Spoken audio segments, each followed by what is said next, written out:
Hi, everyone. So my name is Catherine de Wolf, and I would like to welcome you all to this new webinar of the DiCE Lab.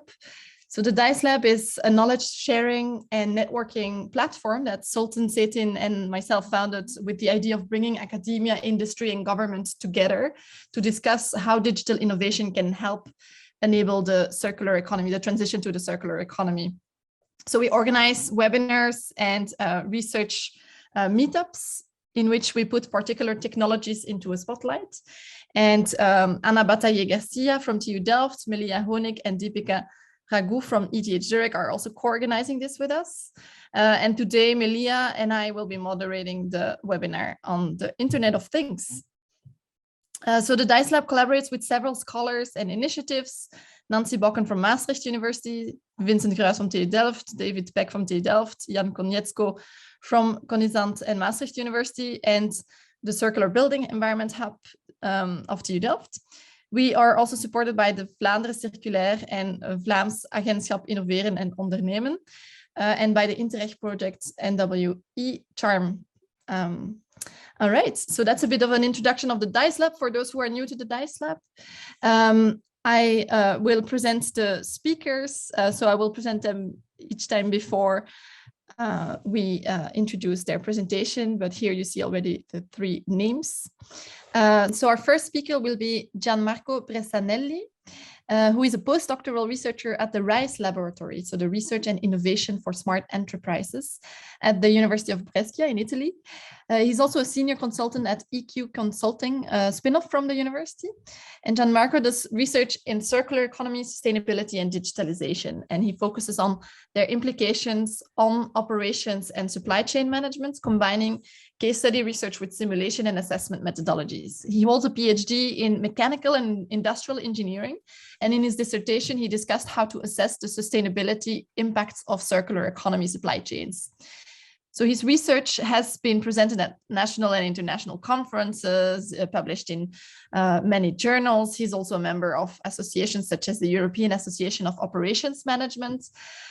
He also teaches production systems, industrial plants design, and supply chain management at the University of Brescia. He also manages and carries out several innovation projects with companies and dissemination activities in the fields of circular economy, operation, and supply chain management. Thank you very much, Gianmarco, for joining us, and I'm looking forward to hear your presentation. Sorry, before you start, I also want to mention that we have the three presentations right after one another, and that you can ask your questions in the Miro boards. There is, for each presentation, some post-its where you can ask your questions in there. You can also type them in the chats, and then we'll try to pick as many as we can in the panel discussion after the three presentations. Thank you very much. Sorry for interrupting you, Gianmarco. The floor is yours. No, it's fine. It's fine. Thank you very much for inviting me. It's a great honor to start this nice webinar on Internet of Things for the circular economy. So I will move to the next slide, if possible. And I would like to start with the first concept, which is the Internet of Things. I saw that many of you are already familiar with these terms, but let's just me say what is the Internet of Things at a very high level. I would say that the Internet of Things can be described as a network of connected physical objects. So you can have products, you can have resources, you can have components. And the aim is to embed these physical objects with sensors such as RFID, 5G connection, Wi-Fi, and so on, because these products embedded with sensors can enable new functionalities because they can start to communicate and share information with other systems through the internet. And of course, they can become active participants in the network. So the aim is to convert these usually passive objects with active objects that can perform activities, they can take decisions, they can start tasks, and so on. Some practical examples of Internet of Things, for instance, are the smart home or smart factories. So basically physical space where we have this kind of in the case of smart home, for instance, household appliances as coffee machines, washing machines that since are connected and since collect data from the environment can perform tasks and take decisions. For instance, if you connect the washing machines and the washing machines can take the data from the environments like the energy price or the amount of load, how much the washing machine is charged, then the washing machine can, for instance, decide what is the better time to perform the activities, so doing the laundry in a way to save money and consume less resources. So this is basically how the Internet of Things as a general concept can work. The challenge is, okay, we can start with connect resources, then we have to collect data, as we can see in the pyramid in the bottom right part of the slides. But then the challenge is to use this data to derive information, transform this information in knowledge, and then use this knowledge to address the wisdom and create value for the customer. So this works, let me say, from a business perspective. So digitalization and the Internet of Things has some business value and works in practice. But then the main question that we have to ask is, okay, how the Internet of Things is related to the other concept of this webinar, which is a circular economy. So if we can move to the next slides, please. We can see that, okay, from one side, we have the Internet of Things with the potential to digitalize every object.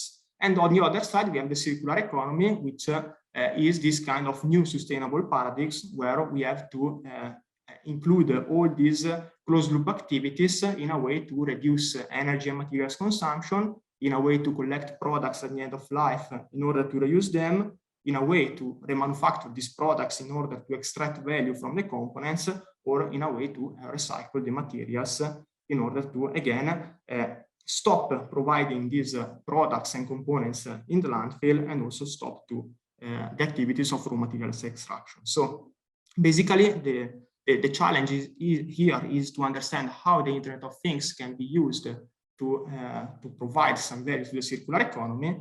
And basically, the basic answer to this challenge is that digitalization and the Internet of Things can be seen as a potential and a very powerful enablers of a circular economy models. So if you can see to the next slides, basically, we can see that, okay, here this is a concept that we published a few times ago. So it's the smart circular economy paradigm. So from one side, we have digitalization, digital technologies, and the Internet of Things. And from the other side, basically, there is the objective that we want to achieve, which is value creation. Value creation, which is, of course, environmental value, because we want to consume less, to reduce energy material consumption, reuse products, and so on. But we want also to achieve economic and social value. So basically, in our point of view, the smart circular economy is an industrial systems that leverages on the potential of digital technologies during all the life cycle phases of a product in order to implement this kind of circular strategies and practices. So in order to reuse products, remanufacturing components, recycle materials, and reduce energy and materials consumption, where the final aim is to achieve this value creation, so an increased environmental, social, and economic performance. So in these slides, I put some key terms that are recurrent in the smart circular economy paradigms and that should be aimed and targeted to in a smart circular economy paradigm. So the underlying concepts is that, okay, in a smart circular economy, we should make information works, not only the physical flows. So the final aim is to replace physical flows like the number of products that are sold, the number of products that are distributed across the supply chain with information, in order to make a better use of this data, and in order also to avoid overproduction, overdistribution, overstocks, and so on. So if we are able to make the information works, we can reduce the number of products produced, we can reduce the number of products distributed, and so also the logistics costs and the environmental impacts. And I also want to highlight the role of digital technologies, because digital technologies are not at the end. So we do not have in a smart circular economy to invest on digital technologies because we are able to, but instead digital technologies are the means to which enable the redesign of products, business model, and supply chain for the circular economy. So basically, we do not have to invest on this kind of technologies because of a technology push activities, because the technologies are available, but this process should be a market pull. So we have to start from the right to the left. So we have to start with value creation, understanding how we can generate environmental, economic, and social value, and then we can understand if digital technologies can enable this kind of potential. So this was at a very theoretical level. So if we can move to the next slides, basically the answer that the question that now we have to answer is, okay, so this was the conceptual level. So how we can basically exploit digital technologies to enable such-circular economy. The answer relies on the functionalities. So we cannot, we should not focus only on the data and on the technologies, but basically we should focus on how these digital technologies can enable several functionalities that in turn can work at different life cycle phases in a way to create some value in a circular economy. This is a framework that we published some years ago. And basically, this framework tries to systematize all the different functionalities that can enable a value creation in a circular economy at different life cycle phases. For instance, at the beginning of life, so at the design stage, we can see that if we can use Internet of Things and install Internet of Things on products, we can collect data from the usage phase of these products, and we can convert this data into valuable information that we can use to improve the product design for circularity, for extending the lifespan, and for closing the loop. So for instance, we can understand how the product has been used, and for instance, what are the main sources of failures of this product. We can try to convert this information into some design for X strategies that can extend the product life. For another example, if we just focus on the end of life of the products, and we can install Internet of Things sensors on these products, we can collect the information from the products in order to track them and then increase the collection rates, because if you can track the products, then the risk that these products will be discarded on the environment is minimized, because you can understand in real time where the product is. And also, if you can collect the information on each components of the products, then you can use this information for a better decision making at the end of life, and also to decide whether end of life strategies is suitable for the products between reuse, remanufacturing, and recycling, with the final aim to closing the loop. During the middle of life, if you collect again the data from the products, you are able to enable several service strategies like predictive maintenance, like the digital upgrading of the products, and all these strategies can provide value in a circular economy, because they can provide value to the customers, and they can also help to increase the resource efficiency, so reduce energy and materials consumption, extend the lifespan of the products, and finally close the loop. Yeah, this is again at a very theoretical level, but if you can move to the next slides, you can see a nice example that usually I provide to classes and also to managers to understand what are the potentialities of Internet of Things and big data.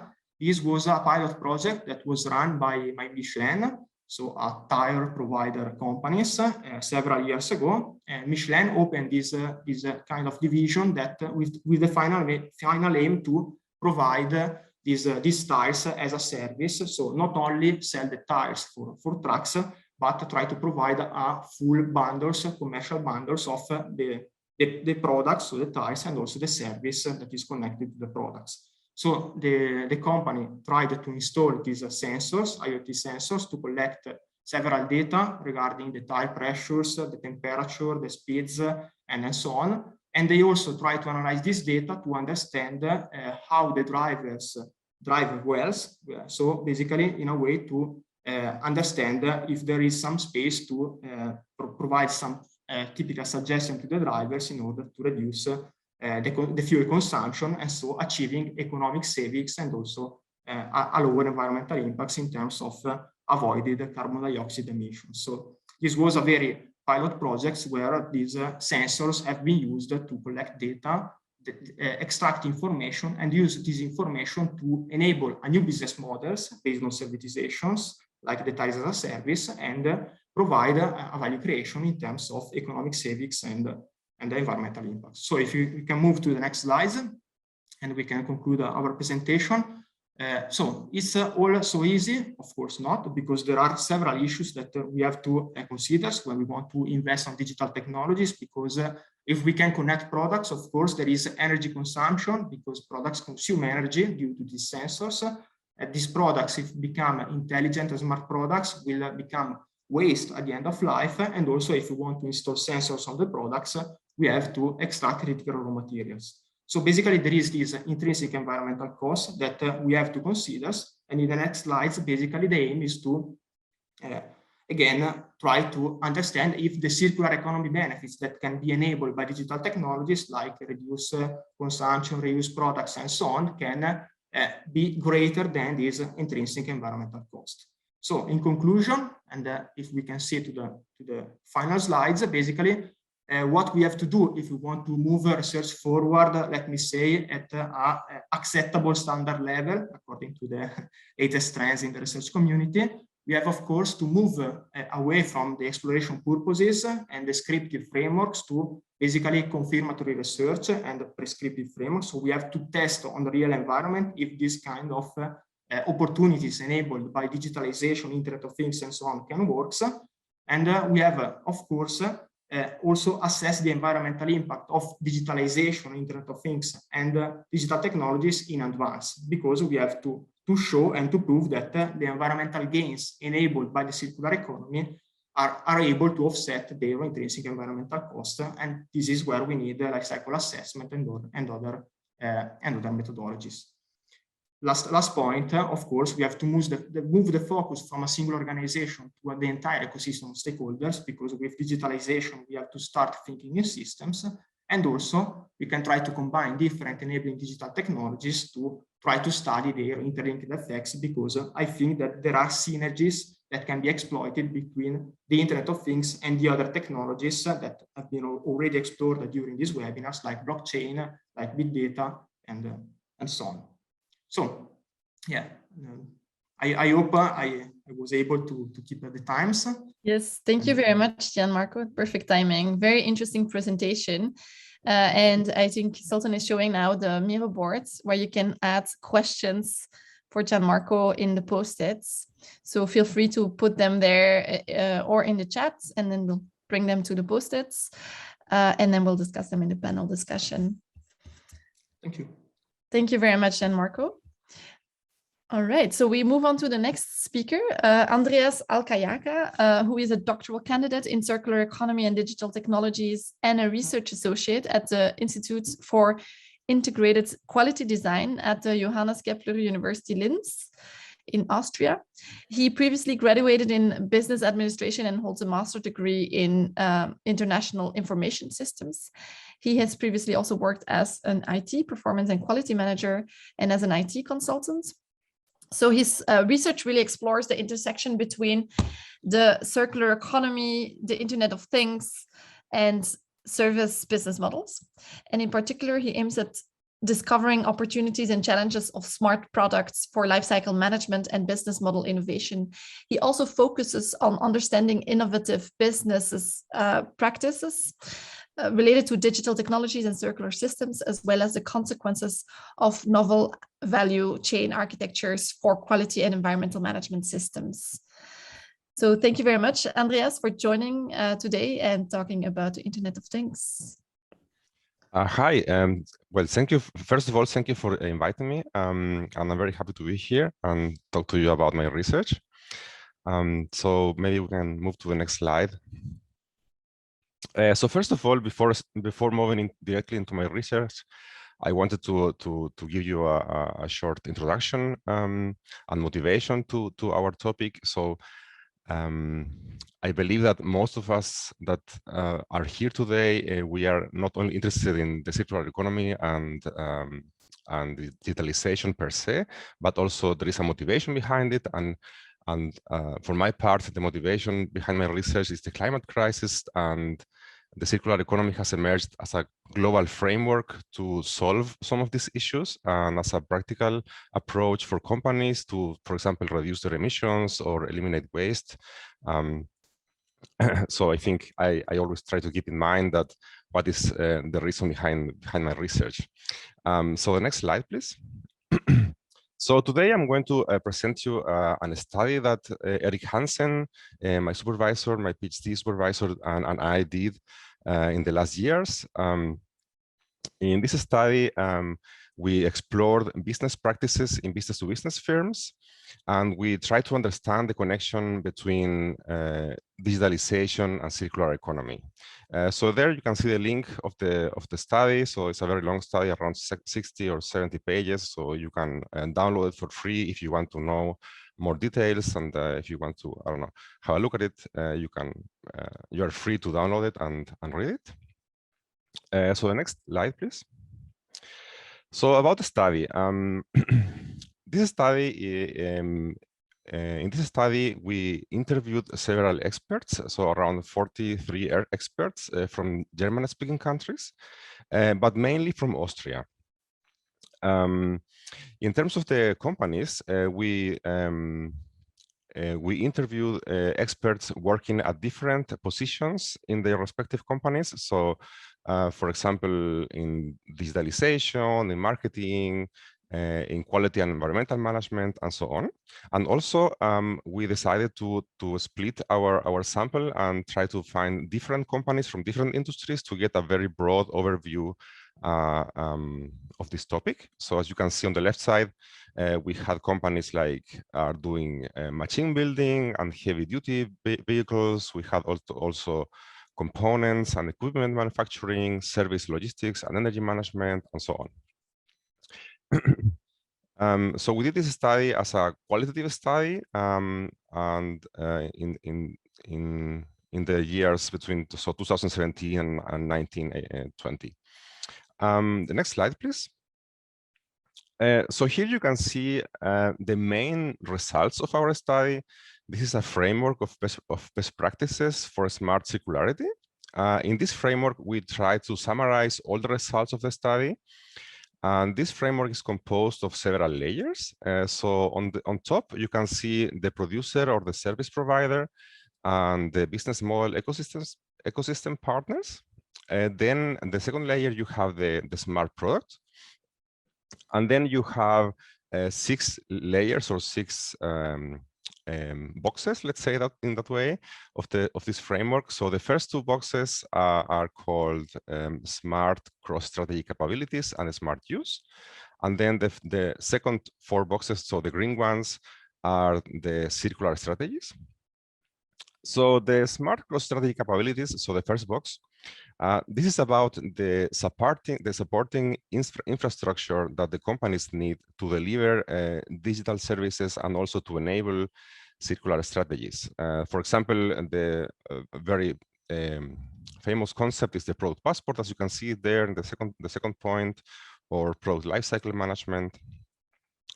Then the second box, the smart use, this refers to the use phase of the product. So we have to remember that when we think about the circular economy, most of the activities like repair or maintenance, remanufacturing happen at one point of the life cycle of the product while this product is being used. So we have, for example, I don't know, let's think about a smartphone. You are using your smartphone and then you drop it and then you break your smartphone, then you need to bring it, for example, to some repair service. So all these activities happened or started during the use of this phone. On the right side, you can see a first column that is called business goals. So in the case of a smart use, for example, the goals of the companies to implement digital technologies is to understand the use phase and improve the user experience.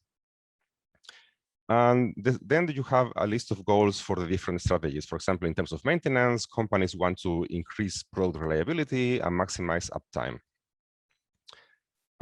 Also, what is important about this framework is, and as you can see it on the right side, the frequency of transactions or data queries.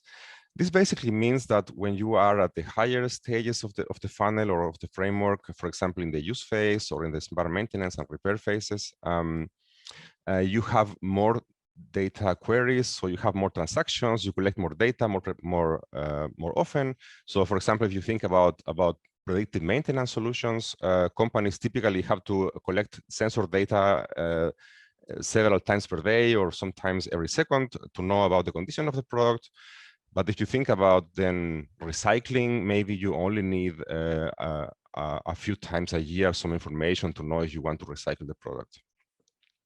And the last point, as you can see at the right, is about the priority of the circular strategies. So that's also giving shape to the funnel. Activities like maintenance and reuse have a higher priority in terms of, for example, if you think about the waste hierarchy of the European Commission, they have a higher priority compared to activities like remanufacturing and recycling. So now I'm going to show you a couple of examples. If you can go to the next slide, thank you. So here is the example of a company that is renting textiles, professional textiles, renting out professional textiles, and they have a reuse system. So basically, for example, you see the case of the hospital there, and they collect the textiles, then they wash them, they prepare them, and then they deliver back to their customers. And what is interesting about this company is that they use RFID chips in all their textiles and also barcodes. So with these technologies, they can scan the information about the product at several stages of the reuse cycle. So there you see, like with yellow, like different activities that they perform. For example, they record the product quantity or the arrival quantity and so on. And with this information, they can optimize the reuse cycle, and they can also optimize activities like maintenance and repair of their textiles, or even the recycle and disposal. They have also several quality checkpoints, for example, at the use phase, at arrival and preparation, where they check the quality of these products, and then they use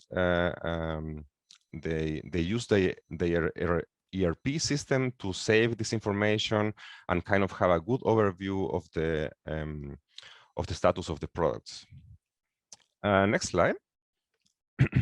So here you have another example in the case of smart remanufacturing of rolling bearings. Rolling bearings are products that are used, for example, in cars, in windmills, in machines, or anything that is about rotating equipment. So this company, for example, is using condition monitoring solutions. And with the condition monitoring solution, they can increase the probability, as you can see on the left side, they can increase the probability of remanufacturing, and they can also reduce the remanufacturing costs because they are able to identify the damage that is on the product at a very early stage.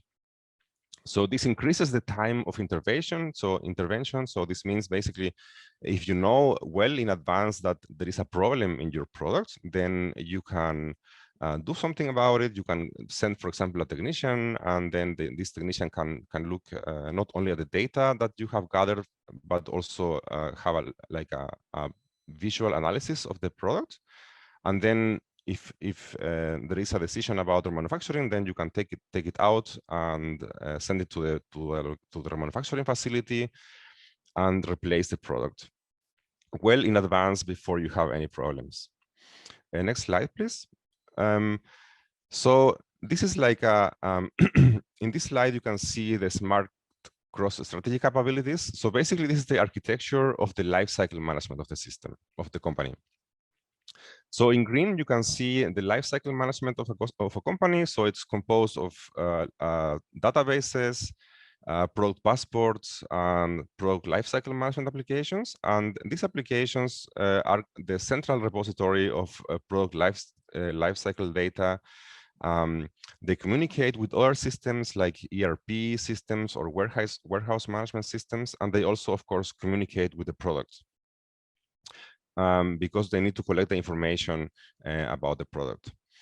And what is relevant about the smart product and the product lifecycle management system is that many companies already have different systems in place, like ERP system, CRM system, customer relationship management systems that they use as a sort of product passport. So the companies collect information from different sources, for example, from the products, from the ERP system, or from the warehouse management system, and they centralize this information in these lifecycle management applications and in the product passport. Next slide, please.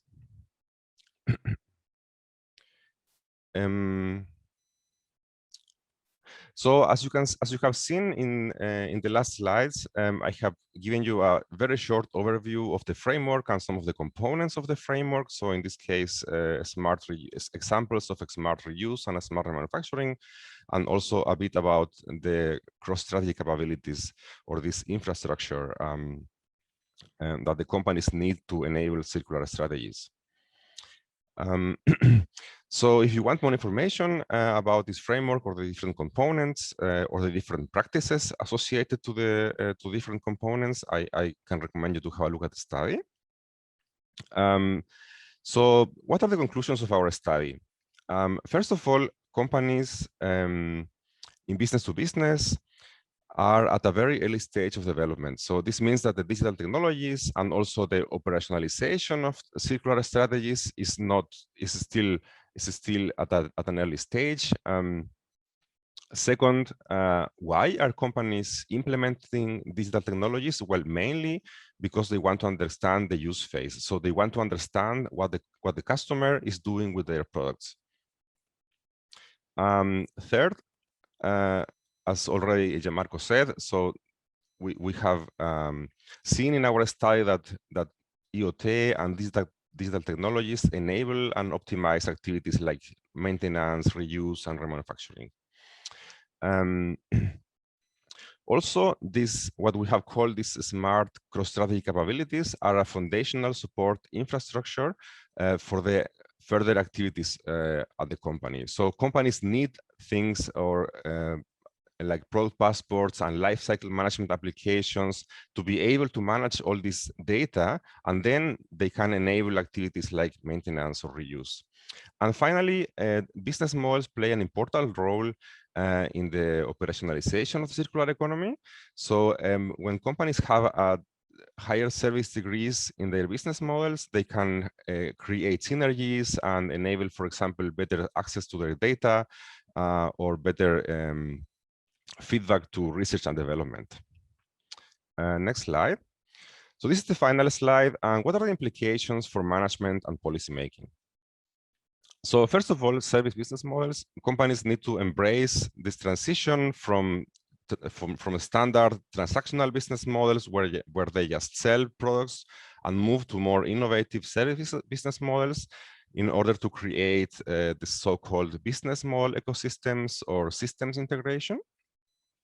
Companies also need a shift in the organizational culture and skill set, because in many cases, the implementation of technologies and circular strategies require cross-functional or even inter-organizational collaboration. Second point, standardization. It is important that product data is transferred between the relevant stakeholders. So as I have said before, companies already have many systems like ERP systems, customer relationship management systems, but most of the information is kind of scattered along across the company in different departments. And so we need companies that can have like that can develop some, for example, easy methods to transfer this data.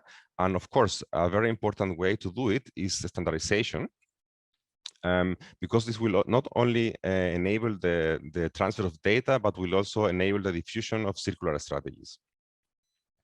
And finally, transparency. Well, this is a very easy to understand point, because we need products that are easy to identify. For example, as in the case of the textiles that move in this closed loop system, and this transparency can enable also circular strategies. So that was my presentation. Thank you very much. Here you can see some literature about and research from our institute, and also some contact information in the final slide. So thank you very much, and I leave the stage to Marco. Thank you very much, Andreas, for this very interesting presentation. I think here again, you can ask your questions in the chat or on the Miro board so that we can include them in the panel discussion. All right, so I will move on to our third speaker, Marco Cucchi. who graduated in international management from the University of Modena and Reggio Emilia in Italy. After some experiences studying in Warsaw in Poland, working abroad in Belfast, Northern Ireland, Marco then joined the role of junior project manager at Gruppo Ceramiche Gresmalt, one of the largest Italian manufacturers of porcelain stoneware tiles. At the company, he is responsible for writing and managing large European and national research and development projects involving partnerships of companies and universities. Some of the themes of these projects are digitalization, environmental and socioeconomic sustainability assessment, and more recently, the circular economy evaluation. Thank you so much for joining us, and I'm looking forward to your presentation, Marco. Yeah, thank you very much for inviting me. It's really a pleasure to be here today. So with my presentation, I'll try to give you a practical insight on the topic of IoT technologies applied to circular economy, and we will see that the key word in the middle will be the operational efficiency. So we can go to the next slide. Okay, so when in my company we started to work on the topic of circular economy, we immediately face some barriers that are the one that I report to you in this slide.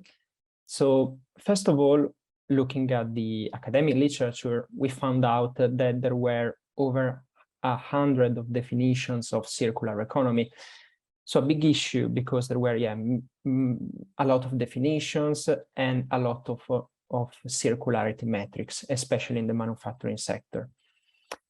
Then when you want to move from theory to practice, I will focus on the last point, that is the limitations of digitization. It is very difficult to find some practical cases of application of IoT technologies to circular economy. With Gianmarco, we saw some examples, but in my sector, that is the ceramic tile sector, we didn't have any case of application of these two topics. And another aspect is when you move from theory to practice, you also have to have a strategy.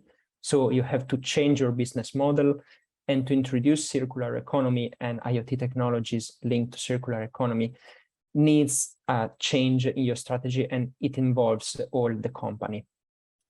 We can go on next. Okay, so as you probably understood, this is a very complex topic. So the question when we started talking about this topic was, where do we start? Where do we begin to work on this topic? We started from the fact that my company is a very efficient company. The production processes are very efficient. And if you are efficient, this means that you are also more sustainable in terms of environment and in terms of socioeconomic aspects. The other fact is that we already had some circularity practices in our production process, and we wanted to tell the advantages of this circularity to our customers and our clients. So I divided my presentation in, I would say, 3 steps. The first one is I call it the step 0, that is the baseline. So a brief introduction of my company, and then we will see the implementation of IoT technologies and circular economy. So the introduction of my company is, oh, we can go back again. Okay. So the introduction of my company is that we're in front of a ceramic tile company, and Gresmalt is one of the main ceramic tile producer in Italy. We are in Sassuolo, that is a small town close to Modena and Bologna in the north of Italy. The production of Gresmalt is about 20 million square meters of tiles, so a huge amount of tiles. And as you can imagine, to produce this huge amount of tile, you need a lot of resources. You need raw materials, clays, feldspars, sands coming from different places around the world. You need energy, a lot of methane gas. And of course, if you burn the methane gas, you produce a lot of CO2 emissions. And then you consume a huge quantity of water. So we're in front of a resource-intensive industry. And my company and other companies in the district, starting from 2015, 2016, they started to invest in digitization of processes in Industry 4.0 technologies.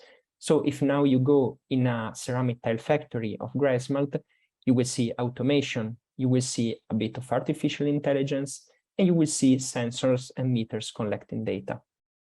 Okay, we can go next.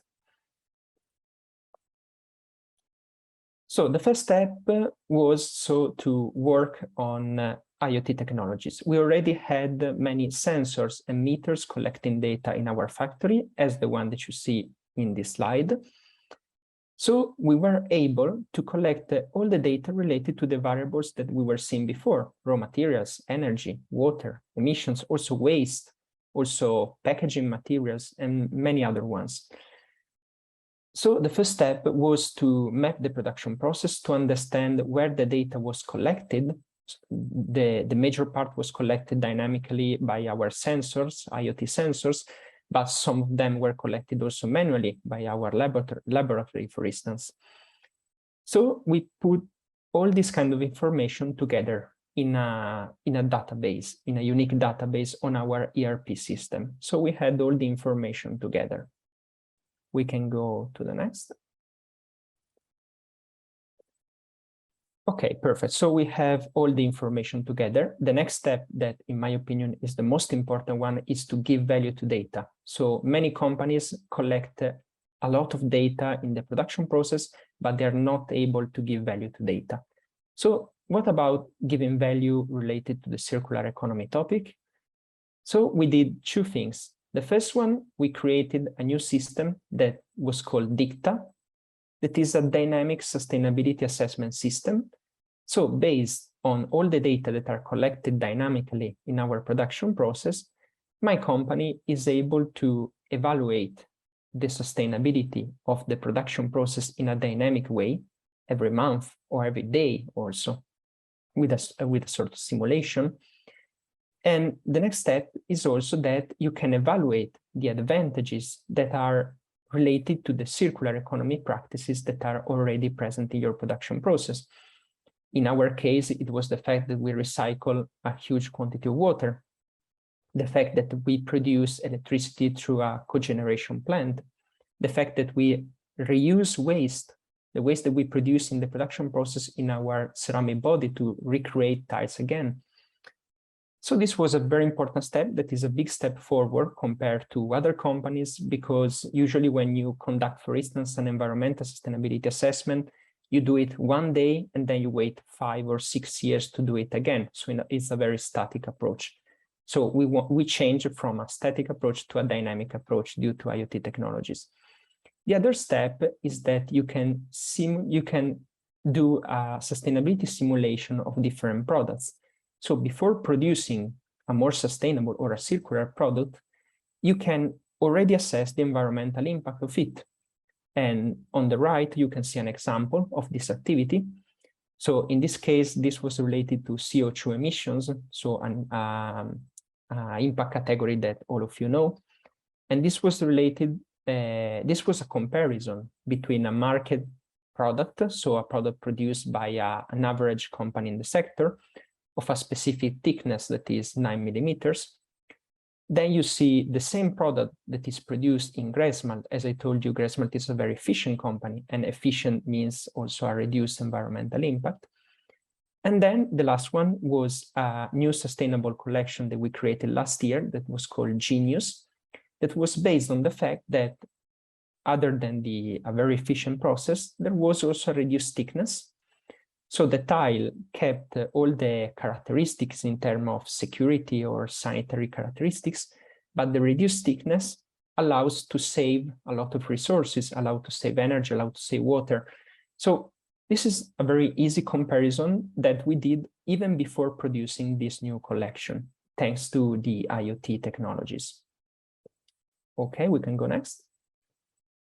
So to conclude my presentation, I want to focus on 3 points. The first is that if you want to talk about circular economy, especially in a manufacturing context, the first step, in my opinion, should be to measure the sustainability of your process. If you already know the level of sustainability of your process, you can evaluate the circularity already present, and you can evaluate the new circularity practices that you would like to introduce. The other step is related to the topic of today, so the IoT technologies that are a big help for companies if you are able to exploit data, because they allow to quickly gather data and you can create dynamic systems as the one that we saw before in the previous slide. The last step, that is probably the most important one, is based on the fact that not everything that is circular is sustainable. So if you have a dynamic evaluation system as the one that we saw before, you're able to evaluate if your circularity practices are truly sustainable, and not just from an environmental perspective, that is probably one of the most important ones, but also from an economic perspective and also from a social perspective. So the one that you see in the bottom is a new project that we're working on now that is called a redirect, reuse, reduce ceramic tiles. So it's a project related on the topic of circular economy, and we can go to the next slide. I put here like a QR code if you want to follow the LinkedIn page. Now we are publishing every week a new post based on the results of the project and based on the dissemination activities that we are doing, and it's both in Italian and in English. So thank you very much for the attention. Thank you very much for your presentation, Marco. As usual, there is some post-its on the Miro board where you can ask your questions. And this brings us to the panel discussions, which I'll leave over to Meliha, who will ask the questions. Thank you, Catherine, and thank you all for your nice presentations. So we don't have so much time anymore, but still, I think we will have time for one question for each of you. And all the other questions, please, it would be great if you just answer them on the Miro board later after the webinar is closed. So I will start with the first presenter, it's Gianmarco. So I would like to ask you, what are the typical main challenges that companies face when trying to implement IoT for the circular economy? Could you mention a few of those maybe? Okay, thank you for the nice question. Let me say that we have seen some challenges already mentioned in the Andreas and Marco presentations. From my experience, I would say that still the main implementation challenges when we try to implement IoT for the circular economy in companies is still the costs. So we try to run several workshops with companies, and most of them were small and medium enterprises, so the dimensions of the companies was very low, so they understand the opportunities, but then when we start to understand that if we want to implement this, the costs for the sensors, the cost for piloting the project was very high, and they decided to not move forward to the next steps of implementation. So I would say, yeah, costs of course is the first one. Then you have to face all the typical other challenges like the lack of skills and competencies, because you have to, you can collect data, but then you have to extract information from the data and understand what knowledge you can devise. And this is a very, you need competence for that, of data analysts and so on, and they are not many available in the market. So this is another key challenges. So I would say these two as the most important ones. There are still too many, unfortunately. Yeah, thank you very much for answering the question. I will proceed with Andreas, but actually you answered it here. I can still answer the question again, or maybe I don't know. You can perhaps go further and ask something else. Yeah, just let me check the Miro board. Maybe we have another question because we have a third one I see here. Stefan Koch asked, could you explain again the benefits of transparency? Actually, that's the one that you answered already. And Gianmarco had a question for you. Very nice presentation, Andreas, and great case study. Have you carried out, or are you planning to carry out an LCA to assess the environmental impacts of this system? Maybe you can answer that question for us. No, my research focus is actually on more like on the business model size and business practices. So if you see in the framework, like all these little items inside the framework are kind of business practices. So the use of road passports, the use of condition monitoring, collecting data for recycling and so on. So my focus is more on understanding how is the business of the company working, the processes, not so much on LCA and those topics. Maybe I will just say something quickly about transparency. So I think it's important to understand that so that companies in many cases don't know what happens with the product after the product leaves the factory. So that's why that was one of the main reasons that we found in our study why companies are implementing digital technologies. So they want to know what's happening out there, because if you think about a machine or a textile or anything, it's somewhere at the customer facility, and they don't have any information about it. So having some sort of antennas or sensors that collect data and send data back to the company creates a lot of transparency. And with this transparency, companies can, for example, improve their business models. They can improve the design of their products and make them, for example, more durable or easy to repair. They can also, in the case of textiles, for example, of small products, they can also manage the inventory better because they have all this information, all this updated information about their products. So all these little details create transparency and help the companies a lot, not only to enable their standard business models, but also to enable things like maintenance, repair, and also service activities. Mm-hmm. Thank you very much, Andreas. And then we proceed with Marco. Just let me check the mirror board once again. Yeah, I will ask the first question maybe. In your presentation, you mentioned that the operational field is very complex. What are, in your opinion, the main obstacles for implementing IoT in the practice? Mm-hmm.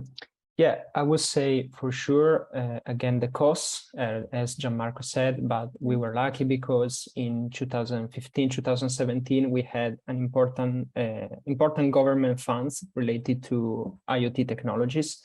And this was a big help for Italian manufacturing companies to introduce digitization in production processes. But in my opinion, another important aspect is related to, I would say, to people, because when you introduce a radical change related to Industry 4.0 technologies, you have to be sure to, let's say, to guide the people together with you with this technological change, because it's a very disruptive change. It totally changes the way in which people work. So it's very important, like, to look also at this aspect and not just at the main technological aspect. Yeah, I totally agree. I mean, we had the same with BIM, building information modeling, which we have since so many years, and still, like, it takes some time till people really use it, and still not everyone is using it. So with other technologies, yeah, it's the same. More time. Yeah. I will check once again the mirror board. We have maybe one more question for Marco. What makes ceramics sustainable besides a longer reuse? Okay, so very specific question. I can say that, yeah, a very interesting question. I can say that ceramic, as you saw before, is a resource-intensive industry, but nowadays, also thanks to important regulations, it's already a very sustainable sector, even if the impact is still high because of the reasons that we saw before. But I believe that we saw with our analysis that the most, let's say, the phases that have the most impact are for sure the transport of raw materials, for instance, that comes from far places around the world, such as Ukraine, but not anymore, as you can imagine, or Turkey sometimes. So if, as we did, you try to change the ceramic body of tiles, choosing raw materials that are closer to your plants, this reduces a lot the environmental impact. Another aspect is the methane gas consumption. So we are working on hydrogen a bit, but it's still, let's say, we are still in a first phase, so we still need methane gas for our production processes. But this will be a very interesting topic for the future, for sure. Thank you, Marco, for answering the question. We had two questions for each of you, but except Gianmarco, so I think I will have one more question for you, and then we can say goodbye. I hope you have a few more minutes for us here. So Gianmarco, again from Stefan Koch, he asked, are subscription models a precondition for the circular economy you describe? Great, that's an interesting question. I was trying to reply on Miro, but now I can say it. I can speak my answer. Let me say that I would not say that subscription models and servitization are a precondition of the circular economy. I would say that Internet of Things and digitalization can be used to enable several practices for a circular economy. So they can be used to first redesign products in order to make the design last longer.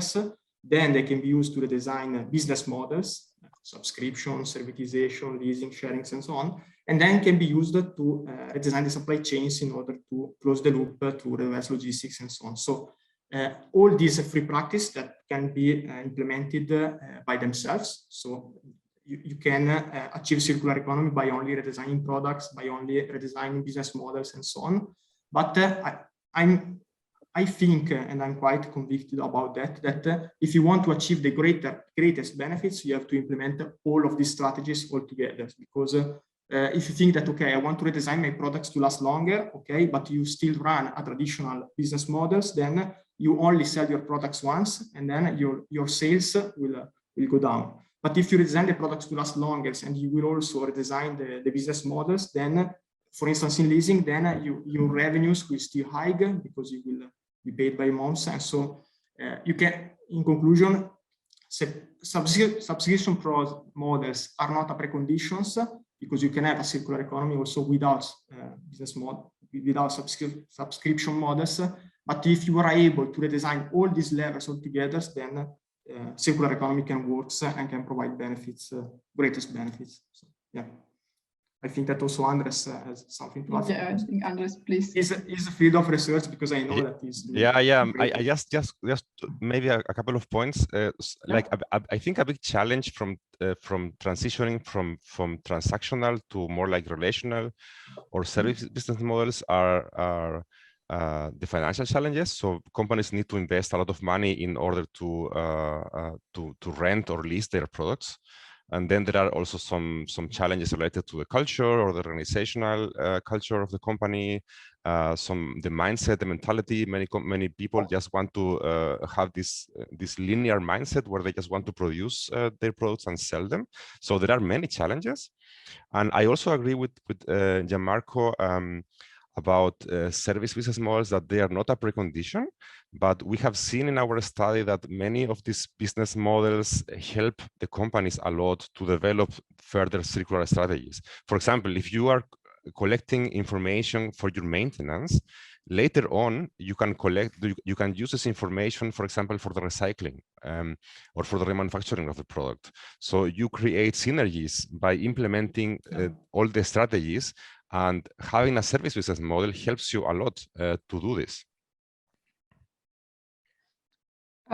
Thank you, Andreas. Thank you all together for your very nice presentation. I really enjoyed it. I hope the audience also enjoyed it. As this is not our last webinar, I would like to introduce the upcoming webinars. On June 28th, we will have once again a researcher meetup, where we meet only with researchers, but we are free to join, or all of you. And on the next webinar will be on artificial intelligence for a circular economy. We will have that one in September 27th. So we will have a short summer break, but still in between, meanwhile, you can just write us, you can give us feedback or inputs for the DiCE Lab, either on LinkedIn or just contact us via our email. And you will hear from us for sure on LinkedIn. And thank you all for participating, and see you at the next webinar.